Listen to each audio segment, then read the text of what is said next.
बिस्मिल्लाहिर्रहमानिर्रहीम। अस्सलामुअलैकुम। लाखों करोड़ों दुरूदो सलाम मोहम्मद मुस्तफ़ा सल्लल्लाहु अलैहि वसल्लम और आले मोहम्मद पर।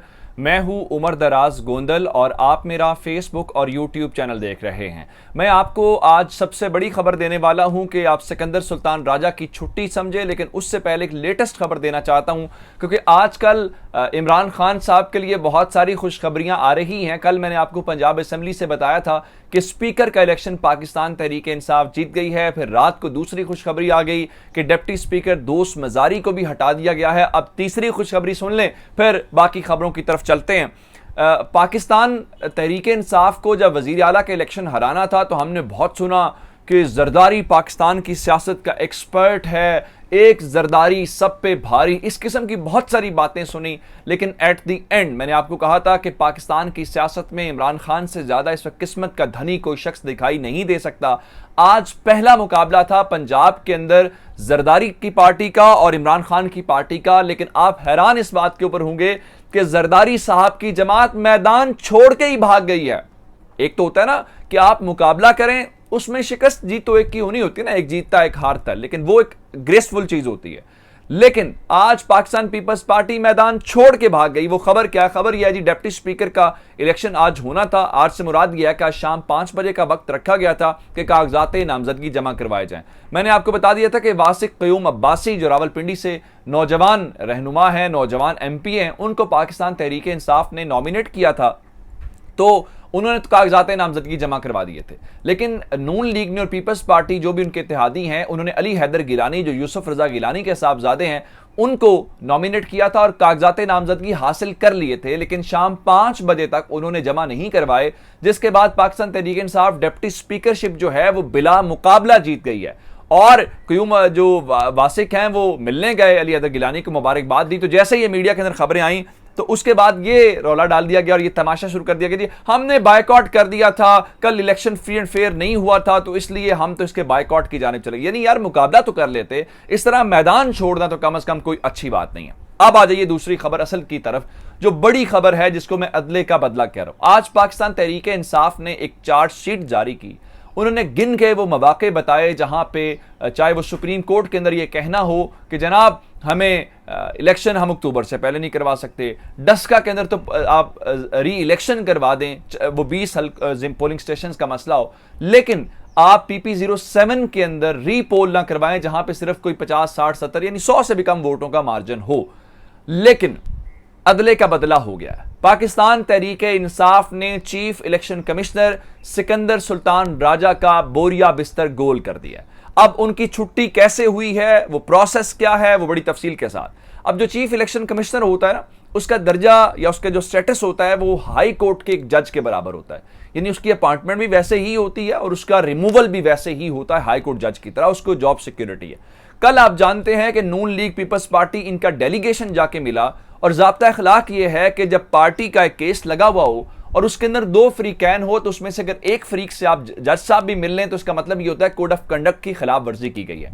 पाकिस्तान तहरीक इंसाफ ने कहा है कि ये कैसे हो सकता है कि हम दोनों फरीकैन हूं और ये साहब जो हैं वो एक फरीक से मिले, जिसकी बुनियाद के ऊपर आज बनी गाला के अंदर इमरान खान साहब ने अपनी जमात का इजलास बुलाया हुआ था।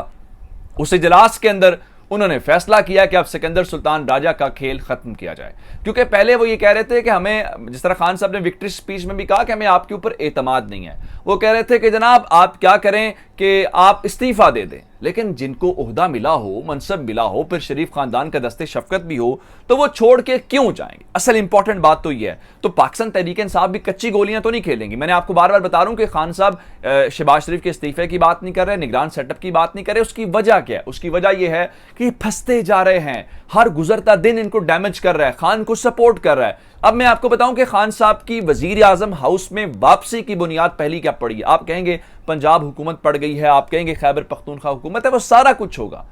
असल बात क्या है? 2 असेंबलियां उनके कंट्रोल में है। अब ये क्या कह रहे हैं, आप Punjab assembly, Khyber Pakhtunkhwa assembly dissolve करें तो हम इलेक्शन पे चले जाते हैं। उन्होंने कहा सिंध असेंबली डिसॉल्व करो पहले, उसके बाद बात करेंगे।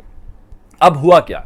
आज के इजलास के अंदर पाकिस्तान तहरीक इंसाफ ने यह फैसला किया है कि पंजाब असेंबली से और खैबर पख्तूनख्वा असेंबली से वो चीफ इलेक्शन कमिश्नर के खिलाफ तहरीक अदम एतमाद से मुराद ये है एक ऐसी करारदाद जब पाकिस्तान की 2 असेंबलियां ये करारदाद पेश कर दें कि जनाब हमें चीफ इलेक्शन कमिश्नर के ऊपर एतमाद नहीं है, यानी 2 सूबे ये कह दें, तो उसके बाद सूरत हाल वैसे ही खत्म हो जाती है। लेकिन उस चीज से दबाव ये बढ़ाया जाएगा। उससे अगली बात ये सुने कि जिस तरह मैंने आपको कहा कि जज वाला उनका प्रोटोकॉल या जज वाला स्टेटस होता है, तो उसके रिमूवल का प्रोसेस है कि आप सुप्रीम जुडिशल काउंसिल के अंदर एक रेफरेंस दायर करते हैं, जिस तरह जज को हटाने के लिए होता है, शौकत सिद्दीकी साहब को किया गया।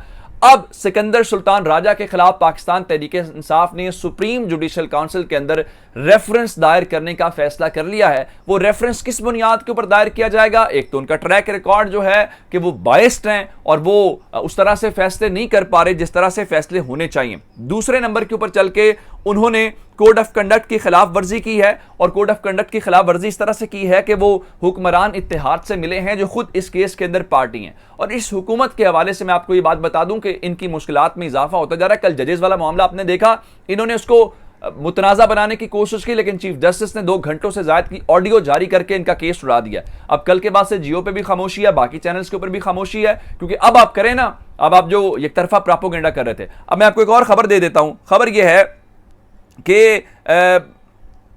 एक और खबर मैं आपको जो देने वाला हूं वो ये है कि अटॉर्नी जनरल अशतर ओसाफ जो गवर्नमेंट के लीगल एक्सपर्ट होते हैं, जो लीगल एडवाइस होते हैं, वो इस केस के अंदर मौजूद थे। चूंकि इन्होंने गलत बयानी की, तो उस सारी सिचुएशन की वजह से उन्होंने क्या किया है कि उन्होंने इस्तीफा देने के ऊपर गौर शुरू कर दिया है। तो किसी भी वक्त अटॉर्नी जनरल अशतर ओसाफ का इस्तीफा आ जाएगा, और इस इस्तीफे का मतलब ये होता है कि हुकूमत कानूनी लिहाज से भी कमजोर है, अब कोई भी इनके साथ काम करने के लिए तैयार नहीं है। लेकिन पाकिस्तान तहरीक इंसाफ को इस चीज का अंदाजा है। एक इजलास आज हुआ है, दूसरा 1 अगस्त को पाकिस्तान तहरीक इंसाफ ने अपनी नेशनल काउंसिल, यानी पूरे मुल्क से जो पाकिस्तान तहरीक इंसाफ के नेशनल काउंसिल के रहनुमा हैं, उनको बनी गाला में इजलास में तलब कर लिया गया है, ताकि पार्टी आइन और जो मौजूदा मुल्की सूरत हाल है उस हवाले से वो बात कर सकें। और एक और खबर जरा सुन लीजिए।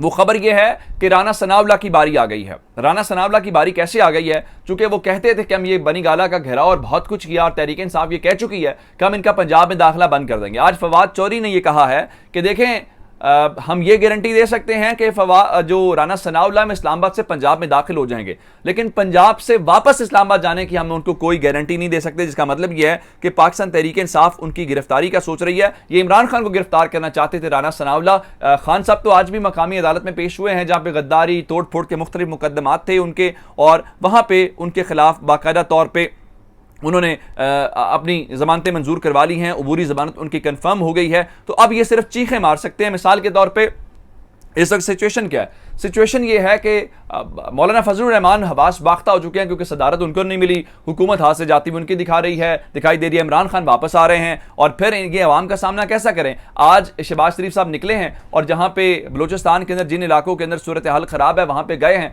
लेकिन अवाम का सामना करना भी मुश्किल है। आप जरा वो फुटेजेस देखिए कि लोग इनको वहां पे बददुआएं दे रहे हैं, लोग इनसे कैसे बात कर रहे हैं कि आप ये फोटो सेशन बंद करें, ये हैट पहनना, वो खास ड्रेस पहनना, वक्त गुजर गया है, लोगों को रिलीफ नहीं दे सकते तो घर चले जाइए। अब फजलुर रहमान क्या फरमा रहे हैं? वो कह रहे जनाब हमें इदारों से कोई इख्तलाफ नहीं है, बल्कि इदारों के अंदर कुछ लोगों से हमें ज़रूर जो है वो शिकायत हो सकती हैं। फिर वो कह रहे हैं कि जजेस, जर्नैल और बाकी ब्यूरोक्रेट्स जो हैं, अगर उन्होंने सियासत में काम करना है तो पीछे बैठ के ना करें, बल्कि आ जाएं सियासत के अंदर बराह रास्त। अब ये हवास बाख्ता, इससे क्या होगा?